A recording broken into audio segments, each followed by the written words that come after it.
the point that I always try to emphasize is that we want to emphasize that which the Bible emphasizes.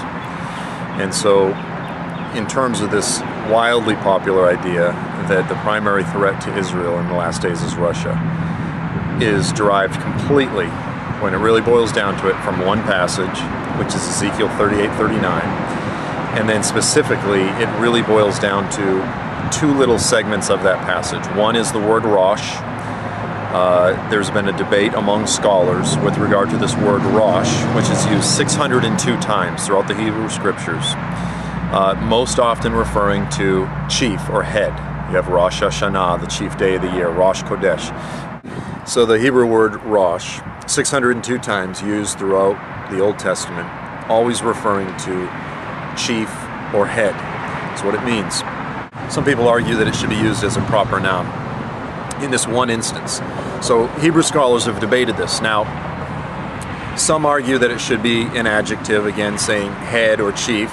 Some argue that it should be a proper noun referring to a place, thus they translate it literally as Rosh. And then they say, thus this is referring to clearly Russia.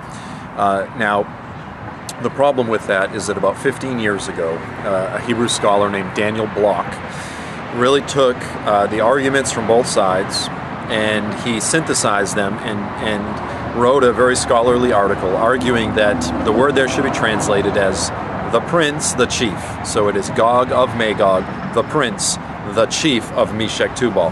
So he argues that it should be a noun, but it should not be a proper noun. Now, since that time, Hebrew scholars have widely accepted this, in fact, almost universally. And I was able to correspond with Daniel Block via email. And, he said the only people that really reject this are what he called the populists. But among the Hebrew scholar community, it's universally accepted. So this idea that Russia is going to invade Israel is almost entirely based on a misinterpretation of one word in one passage. We don't ever want to build a doctrine, nothing this dramatic, off of one word, and is particularly a passage that's so debatable. And you said, though, that Turkey is probably going to be the threat to Israel.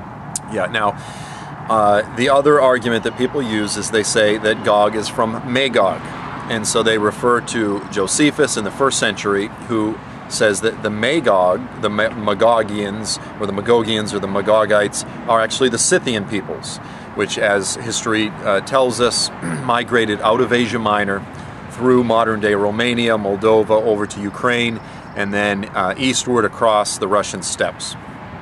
This is more than likely true. The problem is that the proper method of interpreting the scriptures is not this method of tracing bloodlines, lineages, migrations, intermarriages, and the spreading of these peoples. Rather, it is the historical grammatical method. So what this means is that we try to understand the passage based on how Ezekiel himself and his very Old Testament literate Hebrew audience would have understood that word. They would have had their worldview informed by the Table of Nations in Genesis. And so universally, when you look at scholarly evangelical Bible atlases, they're always saying that Magog is in modern-day Turkey or ancient Asia Minor. And clearly they affirm the fact that Meshech and Tubal were also in Asia Minor. So thus Gog of Ezekiel 38:39 is from Magog, chief prince of Meshech Tubal. That's modern-day Turkey, that's Asia Minor,